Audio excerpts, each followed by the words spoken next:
بسم الله الرحمن الرحيم. الحمد لله رب العالمين، والصلاة والسلام على أشرف الأنبياء والمرسلين، رسولنا محمد وعلى آله وصحبه وكل من اهتدى بهديه واستنى بسنته ودعا بدعوته إلى يوم الدين. أما بعد، فالسلام عليكم ورحمة الله وبركاته. رب اشرح لي صدري ويسر لي أمري wahlul uqdatan min lisani yafqahu qawli. Ndugu zangu Waislamu, jana nilisikiliza klipu moja aliotoa Shekhe Mwaipopo wa Tanzania, ambayo ndani yake alimzungumza Shekhe Salim Barahiani wa Tanga, Tanzania, na uhasama wake alioweka dhidi ya Shekhe Nuruddin Kishki wa Dar es Salaam, Tanzania, na kusana makongamano yao walioyaweka. Na ndani ya klipu hiyo alinukuliwa Sheikh Salim Barahiani akiwatuhuma maibadhi kwa tuhuma za watu wa bid'a, kwa maibadhi wana bid'a mukaffira zenye kufurisha. Na hili kwa Sheikh Barahiani si jambo jipya, ni jambo kongwe. Ndani yake inaonekana wazi kwamba Sheikh Salim Barahiani anawakufurisha maibadhi, na kwa sababu Sheikh Mwaipopo kutokana na maelezo yake inaonyesha kwanza hakuwa Muislamu, kisha akaingia katika dini ya Uislamu na akasoma ndani yake. Kwa hivyo pengine haya yanakuwa ni mazito mbele yake. Anatakiwa kujua uhalisia uliopo katika safu za Waislamu. Wengine katika Waislamu hali zao ni kama hali za huyu Sheikh Salim Barahiani. Hadahullahu, Allah mtukufu amuongoe na muondoshee haya mafundo ya nafsi alionayo dhidi ya Waislamu wengine. Mimi hapa napenda kueleza kwamba sisi na akina Salim Barahiani na pote lao la kisalafi tuna tofauti kubwa sana. Kwa sababu mimi nakumbuka nilimsikia huyu Salim Barahiani katika jawabu yake ya fatwa aliyoulizwa kuhusiana na kiumbe cha kwanza kuumbwa, akasema kwamba kiumbe cha kwanza kuumbwa ni kalamu. Kisha katika maelezo yake akazungumzia masala ya arshi na kumtafuta Mungu anayemwabudu yeye wapi alipo, kama kwamba Allah mtukufu ana sehemu ya kuwepo ndani yake, hali ya kuwa Allah mtukufu ni wa mwanzo kabla ya kila kitu, huwa al-awwalu, kama alivyojisifu mwenyewe. Na vile vile amejisifu Allah mtukufu kwamba huwa al-ghaniyyu, yeye ni mkwasi, hahitaji chingine. Na amejisifu Allah mtukufu laysa kamithlihi shay'un, hakuna mfano wake chochote kile.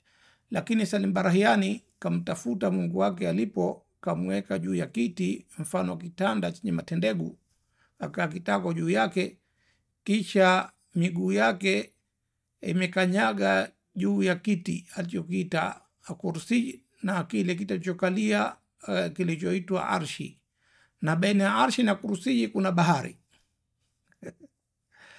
Na Sheikh Salim Barahiani akatoa masafa baina ya mbingu na mbingu mpaka kuifikia arshi, kwamba kwa kila kituo kina urefu wa miaka 500 kwa mwendo wa farasi au ngamia. Na akatoa hadithi ya athari Ibn Mas'ud waliopokea wenyewe, na Ibn Mas'ud yuko mbali na athari hiyo, hakuisema kabisa, yeye kasemewa. Na pia athari kama hiyo ipo katika vitabu vyao kupitia ami wa mtume wetu Muhammad sallallahu alaihi wasallam, kama kamuelezea mtume sallallahu alaihi wasallam, kaeleza maelezo mfano hayo. Na ami yake ni al-Abbas ibn Abdul Muttalib. Na maelezo kwa ufupi kwamba kutokea ardhini mpaka mbingu ya kwanza ni masafa ya mwendo wa farasi au ngamia kwa muda wa miaka 500. Na baina ya mbingu ya kwanza na ya pili kuna masafa mfano hayo, na baina wingu na wingu namna hiyo 500 mpaka unafika wingu wa 7. Ukishafika wingu wa 7, kwa mujibu wa maelezo Barahiani na athari zake anazoziamini na kuziitakidi, kwamba juu yake kuna kursi ambayo baina ya mbingu ya 7 na kursi vile vile kuna masafa ya mwendo wa farasi wa miaka 500.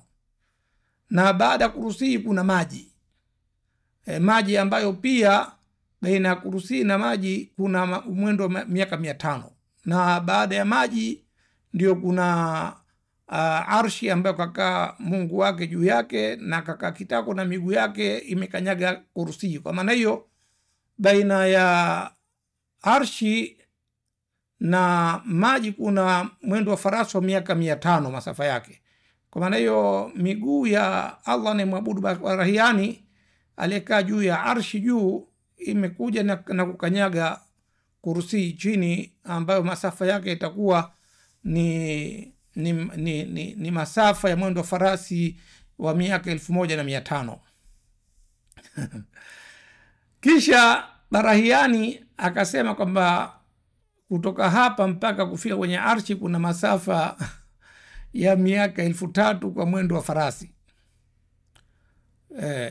Ndio fikra na itikadi ya Barahiani. Ni hatari kubwa sana ndugu zangu Waislamu. Inaonyesha hesabu zilimpiga chenga, kwa sababu ukirejea vizuri na hizi athari zilivyo, basi utakutia ni masafa ya mwendo wa farasi wa miaka 1500. Lakini sisi tumpe miaka 10,000. Chukua miaka 10,000 na tafuta wewe farasi mwenye kasi kubwa zaidi duniani alisajiliwa mpaka sasa hivi. Utapata pengine anatembea kwa kasi ya kilomita 88 kwa saa. Sawa, fanya hesabu ya mwendo huo bila kupumzika, muda wa miaka 10,000, achilia mbali 5,000. Tumpe miaka 10,000 atembee farasi kwa kasi hiyo bila kupumzika, muda miaka 10,000. Hayo masafa utakayoyapata yapeleke katika hii nyota ambayo Allah mtukufu kaitaja kwenye Qur'ani, wa annahu huwa rabbu shi'ra. Hii nyota hii shi'ra, angalia masafa yake na ardhi na masafa gani, angalia je tafikwa. Taban huwezi kuifika. Sawa. Na huenda Salim Barahiani akapiga chenga akasema kwamba miaka iliyotajwa hapo siku yake moja ni sasa na miaka 1000 hii ambayo tunahesabu. Hata ukifanya hivyo pia huifikii. Huenda akapiga chenga akasema kwamba ni sawa na miaka 50,000. Naambia fanya na miaka 50,000 huenda ukaifikia nyota hii pengine, na pengine ukatoka katika majara yetu hii ya Darbi Tabana, lakini bado unaogelea katika ulimwengu wa nyota. Huwezi kumaliza ulimwengu wa nyota ambazo tayari binadamu ameshazifikia na kuziona na kwa kuzitafuta, ambazo zote hizi nyota ulimwengu wote unaoona huwa nyota hizi zote kwa mujibu wa Qur'ani zipo katika wingu wa dunia. Kwa maana hiyo riwaya hii anayotegemea Salim Barahiani kujenga itikadi yake ni riwaya inayopingana na uhakika wa maumbile alivyo. Ni riwaya ya uongo iliyopenyezwa katika Uislamu kupitia mafundisho ya Ahlul Kitabi, Mayahudi na Manasara. Wal-iyadhu billah. Ndio kuitakidi kwamba Mungu kabebwa na malaika wanne. Wao bado wana thamani au ali kwenye vitabu vyao kina Barahiani. Wal-iyadhu billah. Kwa maana tuna tofauti kubwa sana sisi na yeye. Sisi Mungu tunamwabudu yule Mungu aliumba kila kitu. Hana mwanzo wa kuanza. Yeye ni wa mwanzo kabla ya kila kitu. Ameumba vitu vyote. Mungu tunayemwabudu sisi ametakasika, hahitaji sehemu ya kuwepo ndani yake wala wakati wa kumdhibiti, kwa sababu yeye ndiye aliumba sehemu na aliumba wakati. Hatumpi taswira ya kumpa taswira kama alifanya Barahiani hata siku moja, kwa sababu hajafanya chochote kile. Utakachokiletea taswira yake hicho ni kiumbe. Barahiani katika jawabu yake alikuwa anazungumzia kiumbe, hazungumzii Muumba, lakini yeye anamuitakidi Allah mtukufu yuko hivyo. Wal-iyadhu billah. Kwa maana hiyo tuna tofauti kubwa sana sisi naye. Kutoka na hapo sisi Ahlul Haq wal Istiqama al-Ibadhiyya tunatofautiana na hawa masalafi, bali tunatofautiana na masunni wote kwa ujumla katika maudhui ya kumsifu Allah mtukufu. Ndugu zetu Ahli Sunna wal Jamaa wao kwa ujumla wanamsifu Allah mtukufu kwa sifa ambazo ni vitu vingine visivyokuwa Allah mtukufu mwenyewe. Sawa, sisi upande wetu la tunamsifu Allah mtukufu kwa kuelezea ukamilifu wake wa kidhati, si kwa kuthibitisha vitu vingine visivyokuwa dhati yake Allah mtukufu. Kutokana hapo sifa zote tunazorejesha katika dhati: alimun bidhatihi, basirun bidhatihi, samiun bidhatihi, qadirun bidhatihi, na namna hivi katika sifa zote sawa za kumsifu Allah mtukufu unazorejesha katika dhati yake Allah mtukufu, kwa sababu dhati yake imekamilika, haihitaji kingine. Kwa sifa zake si vitu vingine visivyokuwa yeye. Na kwa sababu hii Barahiani akaweza kuthubutu na kuitakidi kwamba hii Qur'an tunayosoma hii kwamba hii si kiumbe bali ni sifa ya Muumba, waliyadhu billahi. Sawa, sisi tunaitakidi kwamba hii Qur'an tunayosoma hii ni athari ya kusifika Allah mtukufu ambaye ni msemaji, ni athari ya usemaji wake. Kwa hivyo hii Qur'ani ni kiumbe katika viumbe vya Allah mtukufu, ni maneno ya Allah mtukufu. Naam, ni maneno ya Allah mtukufu, si maneno ya mwingine yote yule, kwa sababu yeye ndiye aliyapatisha, na viumbe vyote ni vyake Allah mtukufu. Viumbe vyote ni vyake Allah mtukufu, na ameumba hii Qur'ani kwa mada aliyoumba lugha ya Kiarabu. Lugha ya Kiarabu ni kiumbe, ameumba Allah mtukufu, ndio mada ya Qur'ani. Na dalili za kuumba Qur'ani ziko wazi kabisa. Kitabu kimeteremshwa, kimepambanuliwa, kinahifadhiwa, bal huwa ayatun bayinatun fi suduri alladhina utul ilma, ni aya zilizo wazi zimejaliwa kuwemo katika vifua vya waliopewa elimu. Ni elimu ya Allah mtukufu. Naam, ni elimu ya Allah mtukufu aliyowaneemesha kwayo waja wake, ni elimu kiumbe. Na ndio maana akaifundisha allama alqur'ana, kama uhai wetu ni uhai kiumbe, uhai wa Allah mtukufu aliyowaneemesha uhai huu waja wake ni uhai kiumbe. Sawa, kutokana na uhai huu tunamsifu Allah mtukufu ambaye ni almuhyi, mbali na kumsifu Allah mtukufu alhayyu, la almuhyi, muhuishaji. Vile vile katika elimu hii Allah mtukufu ametufundisha almuallim, wa allama kama lam takun ta'lam, anamwambia mtume wake Muhammad sallallahu alaihi wasallam, wa allama alqur'ana arrahman, allama alqur'ana, mbali na kusifika wake alalim. Sawa, kwa hivyo hii ni elimu aliyoiumba kuwaneemesha kwayo waja wake Allah mtukufu. Sawa, imefahamika vizuri kabisa. Kwa hivyo tofauti kubwa sisi na Salim Barahiani katika masala kumsifu Allah mtukufu. Pia wao wanamuitakidi Allah mtukufu kwa ulazima wa kumuona, wanaitakidi kwamba atamuona Allah mtukufu kwa majicho yao hii siku ya Kiyama, waliyadhu billahi. Tena nashurutisha katika imani yao, huwezi kuwa muumini mpaka uitakidi kumuona Allah mtukufu kwa macho yako, ambayo itikadi hiyo ametueleza Allah mtukufu kwenye kitabu chake kupitia na wapotevu Bani Israili walomwambia mtume wao, lan nu'mina laka hatta nara Allah jaharatan, hatutakuamini wewe mpaka tumuone Allah mtukufu wazi wazi. Wakashurutisha imani yao na kumuona Allah mtukufu. Ndio tunawaambia kwa ndugu zetu wameathiriwa, wamepenyezewa, wanakwenda kinyume na Qur'ani. Sisi tunaitakidi istihalata ru'yati Allahi azza wa jalla, muhali kuonekana Allah mtukufu, ni muhali, kwa sababu mijicho yetu hii haioni isipokuwa chenye umbile, na Allah mtukufu si mwenye umbile. Ta'ala Allahu an dhalika uluwan kabira. Na ndio akajisifu kwenye kitabu chake, la tudrikuhul absaru, macho yeye hayamuoni. Wanda mtu akasema, nasemaje kuhusiana na aya zilizopo katika suratul Qiyama, wujuhu yawmaidhin nadhira ila rabbiha nadhira? Namwambia ndio, wujuhu yawmaidhin nadhira, nyuso siku hiyo zitamemeta, zitang'ara, zitapata bashasha kubwa, ila rabbiha nadhira, kwa Mola wake tu ni zenye kusubiria thawabu yake aliyoahidi. Ni siku ya Kiyama. Hapa wanaelezewa waja wema kabla ya kuingia katika pepo watakuwa na shauku ya kusubiria yale ambayo Allah mtukufu aliwaahidi, huku nyoyo zao zinamemeta, kama alivyotuambia katika aya nyingine, wujuhun yawmaidhin musfira dhahikatu mustabshira, zinajipa bishara.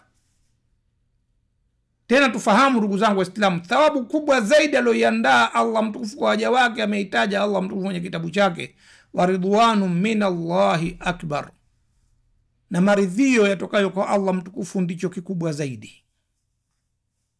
Tofauti na wao wenye kuitakidi kwamba thawabu kubwa zaidi ni kumuona Allah mtukufu kwa majicho yao. Ta'ala Allahu an dhalika uluwan kabira. Ndugu zangu Waislamu, hili la pili ambalo tumetofautiana na hawa ndugu, la tatu hili au la nne kama hivi.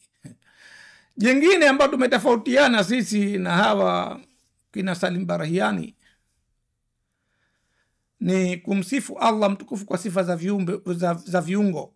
Hawa ndugu zetu wanamsifu Allah mtukufu kwa sifa za viungo, wanasema Allah mtukufu ana mikono miwili, hakika kabisa mikono, miguu miwili, hakika kabisa miguu miwili, kama alivyosema miguu yake imekanyaga kiti, sawa.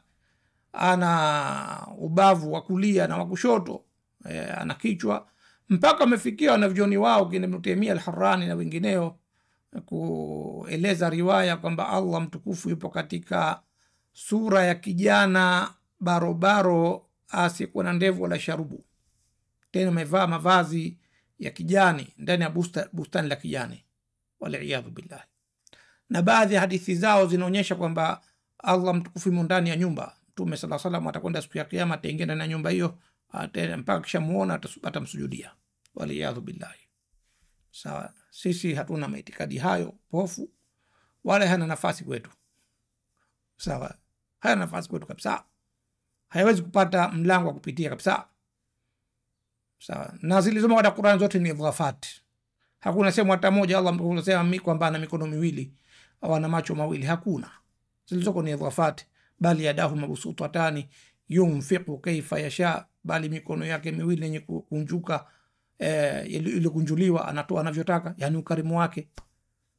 Sawa, lima khalaqtu biyadayya, nilichokiumba kwa mikono yangu, yani nilichokiumba mimi. Na yadullahi fawqa aydihim, mkono wa Allah kwa juu mikono yao, yani uwezo wake Allah mtukufu wazi wazi nafahamika, lugha kama hii nyepesi kabisa. Hata mimi nasema nafsi yangu imo katika mikono ya Allah mtukufu, na kila mmoja anafahamu kwamba nimekusudia nini, kwamba nafsi yangu inamilikiwa na Allah mtukufu. Sawa, huwezi kukuta kwenye Qur'ani lahu yadani au lahu yadun au lahu wajhun, hakuna. Zote ni idhafat, maana yake inafahamika kwa mujibu wa siyaki ya maneno, ipesi kabisa. Laisa kamithlihi shay'un, hakuna mfano wake chochote kile. Tunamwelekea Allah mtukufu kama vile alikuwa na baba yetu Ibrahim alayhi salatu wassalam, babul anbiya. Inni wajjahtu wajhiya lilladhi fatara as-samawati wal arda hanifan wama ana min al-mushrikin. Haka mimi naelekeza dhati yangu kwa yule ambaye ameumba mbingu na ardhi, hali ya kuajia mila nyingine zote, kujitenga na mila zote, na mimi si katika washirikina. Sawa, namna hivi ndio tunamwelekea Allah mtukufu katika swala zetu.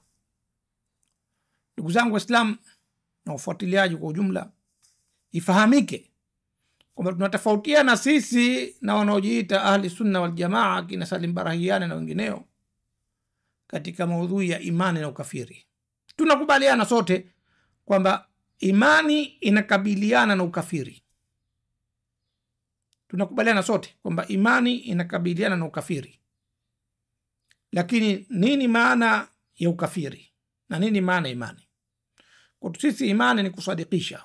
Lazima usadikishe kwa ulimi yale lazimika kwa ulimi, usadikishe kwa moyo yale ambayo yamelazimika kwa itikadi, na usadikishe kwa vitendo yale lazimika katika maamrisho na makatazo. Ndugu zetu kwao itafahamika maana imani kwa kufahamika maana ukafiri.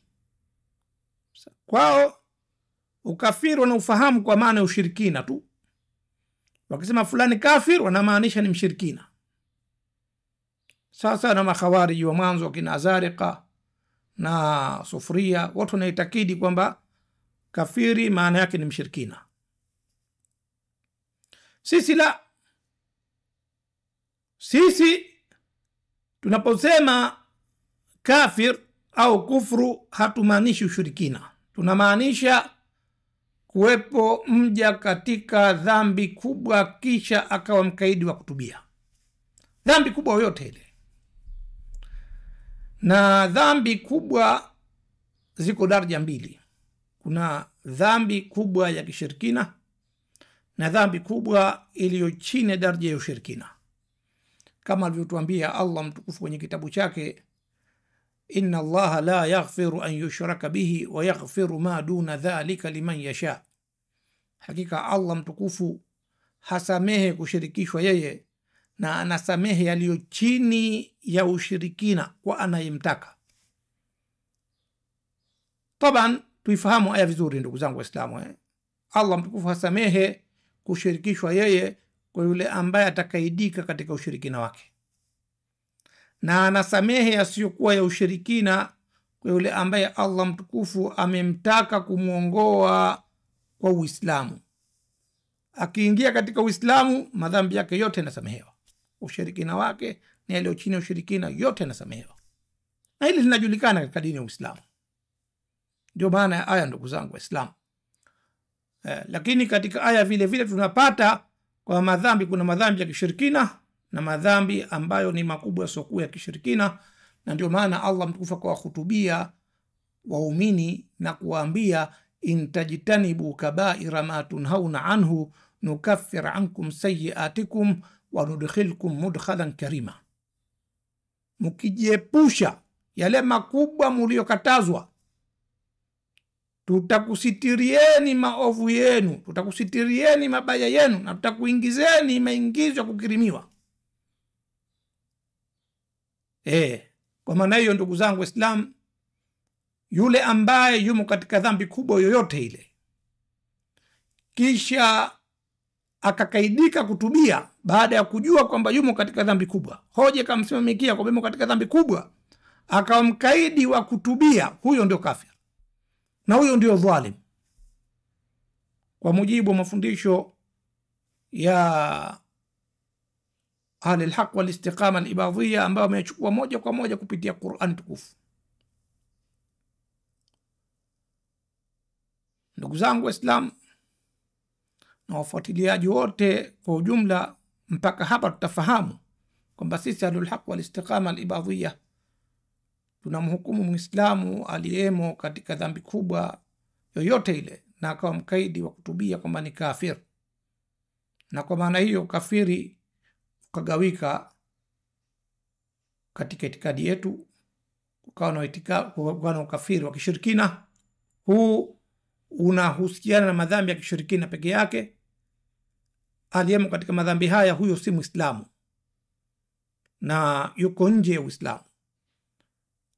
Na ukafiri wa neema, yule ambaye yumo katika madhambi haya bila kuwemo katika madhambi ya kishirikina, ukafiri wake unajulikana kwamba ni ukafiri wa neema, na ukafiri huu unakabiliana na kushukuru, kwa sababu hii dini yote ni neema ya Allah mtukufu. Al-yawma akmaltu lakum dinakum wa atmamtu alaykum ni'mati wa raditu lakum al-islam dina. Kwa hivyo hii dini yote ni neema ya Allah mtukufu. Kila amri iliyomo ndani yake ni neema ya Allah mtukufu, na kila katazo iliyomo ndani yake ni neema ya Allah mtukufu. Inna hadainahu sabila imma shakiran wa imma kafura. Kuhusu binadamu, hakika sisi tumemuongoza huyu mwanadamu njia, ima atakuwa ni mwenye kushukuru au atakuwa ni mwenye kukufuru. Na illa ya kuadhibiwa kwa upande wetu ni ukafiri. Moto umeandaliwa makafiri, uiddati lilkafirina, umeandaliwa kwa ajili ya makafiri. Wasiqa alladhina kafaru ila jahannama zumara, makafiri wote watapelekwa katika jahannam makundi kwa makundi. Ama kwa ndugu zetu wanaojiita ahli sunna wal jamaa, kwa wao Muislamu aliyejitosa katika madhambi makubwa, huyu kwao si kafiri, kwa sababu kafiri kwao unakamatana na madhambi ya kishirikina peke yake. Unakamatana na madhambi ya kishirikina peke yake. Kwa maana hiyo Muislamu kwao kama atazini, ataiba, atalewa, atawanya, atafanya uchafu wa kaumu Luti, atavuta bangi, atacheza kamari, atakula riba, atafanya atakayofanya, ikishakuwa hajahalalisha, kwao ni mu'min na pepo ni yake. Je, ataadhibiwa? Kwao kuna khilafu, kwamba ataadhibiwa hataadhibiwa. Na wengi wao wanasema kwamba atakuwa katika mashia, kwamba atakuwepo katika matakwa ya Allah mtukufu. Akitaka Allah mtukufu anamsamehe bila kumwadhibu, anampeleka peponi, na akitaka anamwadhibu. Lakini akimwadhibu adhabu yake ni ya kumkosha tu, adhabu ya muda, kisha anamtoa katika moto, anampeleka katika pepo, ima kwa rehema zake tu au kwa uombezi wa Mtume sallallahu alaihi wasallam, waliyadhu billahi.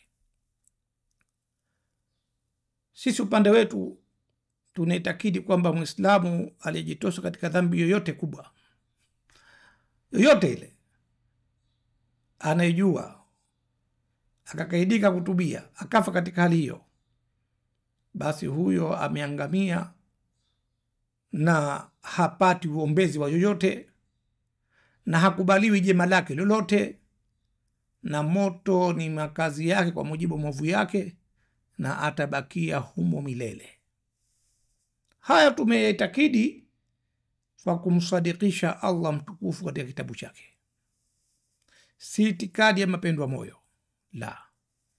Allah mtukufu katuambia kwenye kitabu chake, bala man kasaba sajiatan wa ahatat bihi khati'atuhu fa ulaika ashabun nari hum fiha khalidun. Yoyote yule ambaye atafanya uovu wote ule na akazungukwa na kosa lake, akakaidika, situbie, kashajua, kawa mkaidi wa kutubia, bisa lismul fusuq ba'da al-iman wa man lam yatub fa ulaika humu dhalimun. Ni ubaya ulioje jina la ufasiki baada ya kuamini, na asiyetubia yoyote, hao ndio madhalim. Ni hukumu ya Allah mtukufu, si yetu sisi. Basi hao ndio watu wa motoni, humu utasalia milele. Bala man kasaba sajiatan wa ahatat bihi khati'atuhu fa ulaika ashabun nari hum fiha khalidun. Na aya Allah mtukufu amelisema hili baada ya kutuletea neno la waliosema kwamba hawataadhibiwa isipokuwa siku chache. Waqalu lan tamassana an-naru illa ayaman ma'duda. Baada ya kueleza hili neno lao kwamba sisi hautatugusa moto isipokuwa siku chache, maradhi ni hayo ndugu zangu Waislamu, wagonjwa tofauti tu, watu wanasema hivyo hivyo.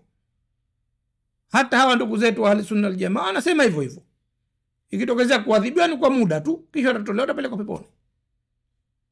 Wagonjwa tu tofauti, lakini neno ni hilo hilo. Kwa kawajibu Allah mtukufu, man kasaba sayi'atan, na hii ni nakira fi siyaqi sharti al-umum. Ovu lolote likimdhibiti aliye nalo, akakataa kutubia, hoja shamsimamikia, likamzunguka kweli kweli, basi khalas anaangamia kama katika moto wa jahannam milele. Ni hukumu ya Allah mtukufu, na sisi tunaisadikisha. Waman asdaqu min Allahi qila, na nani mkweli zaidi kuliko Allah mtukufu? Hakuna. Waman asdaqu min Allahi haditha, na nani mwenye maelezo ya kweli zaidi kuliko Allah mtukufu? Taban hakuna, ni Allah mtukufu peke yake. Ndugu zangu Waislamu, kutokana hapa wao wakaitakidi kwamba waovu wataombewa na mtume wetu Muhammad sallallahu alaihi wasallam siku ya kiyama. Sisi hilo tukalikataa, tukasema hapana, hasha lillahi. Mtume wetu Muhammad sallallahu alaihi wasallam aje awaombee waovu siku ya kiyama, wakati Allah mtukufu katueleza kwenye kitabu chake neno la waja wake wema, rabbana innaka man tudkhilin nara faqad akhzaitahu wama lidhalimina min ansar. Mola wetu, hakika wewe yule ambaye utamuingiza katika moto, huyo umeshamdhalilisha, na madhalimu hakuna wa kuwanusuru. Kisha mlete mtume sawa sawa aje wanusuru hawa madhalimu walohukumiwa kuingia motoni? Kalla. Allah mtukufu anamwambia mtume wetu Muhammad sallallahu alaihi wasallam, afaman haqqa alayhi kalimatul adhabi afa anta tunqidhu man fi nari. Hivi yule ambaye tayari hukumu ya kuadhibiwa imeshapita kwake, wewe Muhammad ndio utakuja kumtoa aliye motoni? Utakuja kumwokoa aliye motoni? Kalla.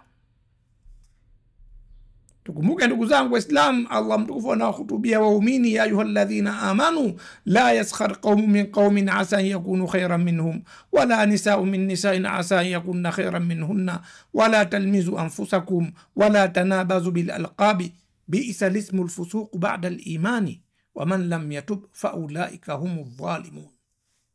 Ni ubaya ulioje wa jina la ufasiki baada ya kuamini, na yoyote asiyetubia hao ndio madhalimu.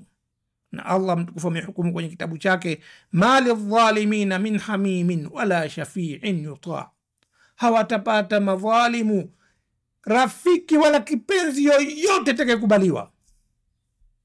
Kisha tuambia kama Mtume Muhammad sallallahu alayhi wasallam aje waombea watu motoni, tukubali sisi ahlul haq wal istiqama li ba'dhiya? Kalla, huko ni kujipumbaza kwa riwaya zao ambazo anaziitakidi kama Mtume kazisema wakati hakuzisema, kwa sababu Mtume sallallahu alayhi wasallam hapingani na Qur'ani. Sisi tumejishika na Qur'ani, itikadi yetu ni tunda safi la Qur'ani tukufu. Na pengine hapa ndugu zangu Waislamu likaja suala la mizani siku ya Kiyama. Ndugu zetu ahli sunna wal jamaa wanaitakidi kwamba siku ya Kiyama kutakuwa na mizani ya kushindanisha mema na mabaya, mema katika kitangara cha mezani na mabaya katika kitangara cha mezani. Hii ndio itikadi yao. Sisi upande wetu hatuitakidi mezani ya namna hii, tunaitakidi alwazn, uzani, walwaznu yawma idhinil haq. Tunaitakidi uzani huu uliotajwa katika aya hii ya surati al-A'raf, faman thaqulat mawazinuhu fa ulaika humul muflihun wa man khaffat mawazinuhu. Namna hivi Allah mtukufu alivyotueleza kwenye kitabu chake, mezani nyingi, yule ambaye mezani zake nyingi zitakuwa nzito na yule ambaye mezani zake nyingi zitafifia. Vipi ndugu zangu Waislamu? Sisi tunaitakidi kwamba kila jema analolifanya mja litapimwa kwa uzani siku ya Kiyama, lina uzani wake. Je, litakubaliwa au litakataliwa? Likikubaliwa jema hilo, uzani wake umekuwa nzito, analipwa mja kwa jema lake hilo peponi. Na mja akikubaliwa jema lake moja tu, basi tayari pepo anaipata, wala hata adhibiwa motoni aslan. Sawa? Kwa jema moja lina uzani wake. Tuchukue mfano tu, walillahi almathalu a'la. Leo tujalie kuna soko hapa duniani, kuna soko, katika soko lile kumewekwa masharti ya bidhaa kukubaliwa katika soko lile, kuingizwa katika soko lile. Bidhaa ambazo zitakosa sharti husika hazikubaliwi kuingia katika soko. Wewe kuja na bidhaa zako hazijatimiza sharti, zikakataliwa, lawama ni kwako mwenyewe. Sawa? Kwa maana hiyo kuna sharti ya ujumla na kuna sharti mahsusi ya kila tendo ambalo unalifanya jema. Sharti ya ujumla ni ucha Mungu. Ukenda siku ya Kiyama si mcha Mungu, mema yako hayo hayakubaliwi na Allah mtukufu. Na Allah mtukufu ametueleza kwenye kitabu chake, hivi ndio tunavyoitakidi sisi. Watlu alaihim naba abnai adama bilhaqi idh qarraba qurbana. Na Muhammad wasomee hawa habari ya watoto wawili wa Adamu kwa haki, pale walipopeleka vikurubishwa vyao, walipopeleka sadaka zao. Na wewe ibada zako unazozifanya na sadaka zako, ni matendo yako mema, unajikurubisha kwayo kwa Allah mtukufu. Idh qarraba qurbana fatukubila min ahadihima wa lam yutaqabbal min al-akhar, yakakubaliwa ya mmoja wao na ya mwingine yasikubaliwe, hayakukubaliwa kabisa. Qala la aqtulannak, yule ambaye mema yake hayakukubaliwa akamfanyia uadui huyu ambaye mema yake yamekubaliwa, akamwambia nitakuua. Na haya ndio yapo mpaka leo. Takutia wenye itikadi sahihi wanafanywa uadui, na ni wachache. Na ndivyo alivyoandika Allah kwenye kitabu chake, wa qalilu min ibadi ash-shakur, wachache katika waja wangu wenye kushukuru. Sawa? Qala innama yataqabbalu Allahu minal muttaqina, hakika yalivyo hasa Allah mtukufu anakubalia ya wacha Mungu. Na ndivyo Allah mtukufu alivyosifu pepo kama ni nyumba ya wacha Mungu. tilka aljannatu allati nurithu min ibadina man kana taqiya, hiyo ndiyo pepo ambayo tutamrithisha katika waja wetu yule ambaye atakuwa ni mcha Mungu. Wala ni'ma darul muttaqin, na uzuri ulioje wa nyumba ya wacha Mungu. Wasiqa alladhina taqaw rabbahum ila aljannati zumara, na wale ambao walimcha Mola wao watapelekwa katika pepo makundi kwa makundi. Kwa maana hiyo, kwa itikadi yetu sisi, ili matendo yako yakubaliwe, kwanza uhakikishe sifa ya ujumla ya ucha Mungu. Ukenda wewe ni fasiki, umetengua sifa ya ucha Mungu, mema yako yote utayaona. Faman ya'mal mithqala dharratin khairan yara, ataiona khairi yake, atayaona mema yake, lakini hayakubaliwi, atazidi majuto juu ya majuto. Ndivyo alivyoandika Allah mtukufu kwenye kitabu chake.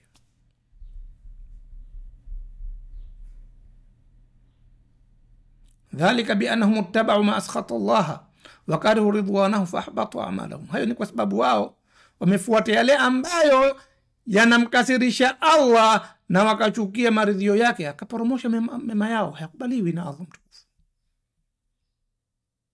Na hapa inakuja maana shafaa vile vile. Wale waliotubia ndio ambao watapata shafaa siku ya kiyama. Wala yashfa'una illa liman irtada, na hawataombea isipokuwa yule ambaye ameridhiwa na Allah mtukufu. Na Allah mtukufu ameshaandika haridhi mafasiki, fa in tardhaw anhum fa inna Allah la yarda anil qaumil fasiqin, na hata mkiwaridhia nyinyi hao, hakika Allah mtukufu haridhi watu mafasiki. Naam, ameshahukumu Allah mtukufu. Sisi itikadi yetu ni Qur'ani. Ukipiga vita itikadi ya baadhi, wao unapiga vita itikadi ya Qur'ani.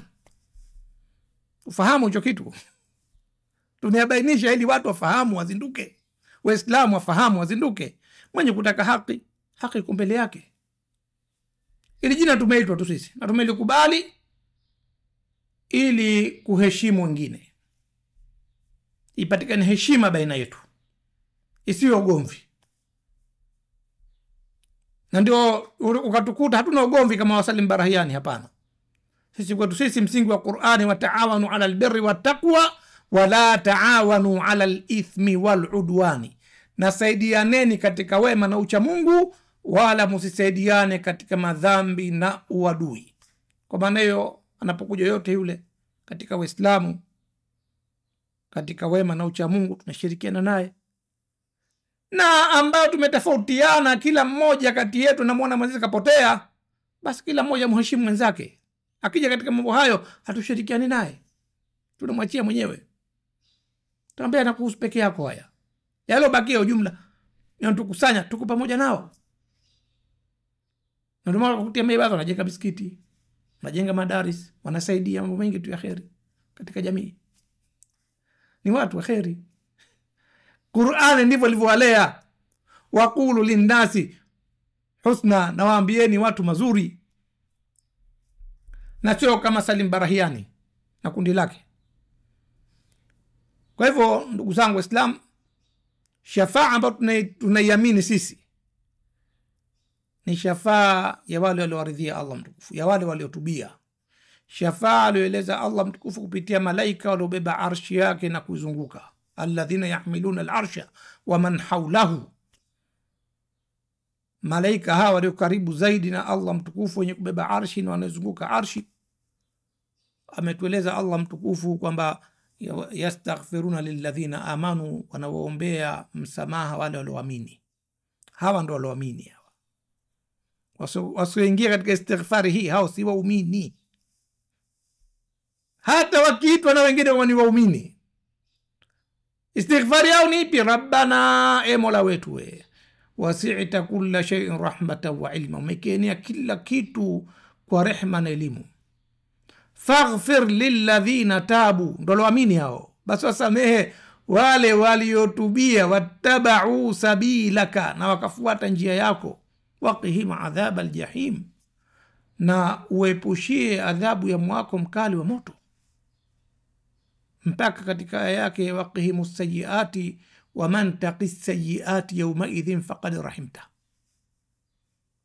na uepushie maovu Yule ambaye utamwepushia maovu siku hiyo, huyo ndio ulomrehemu, huyo ndio waja wema peponi siku ya kiyama, maovu yao yote yanastiriwa. Hadithi ya muflis kwetu haina nafasi, tutaelezea katika darasa nyingine biidhnillah taala.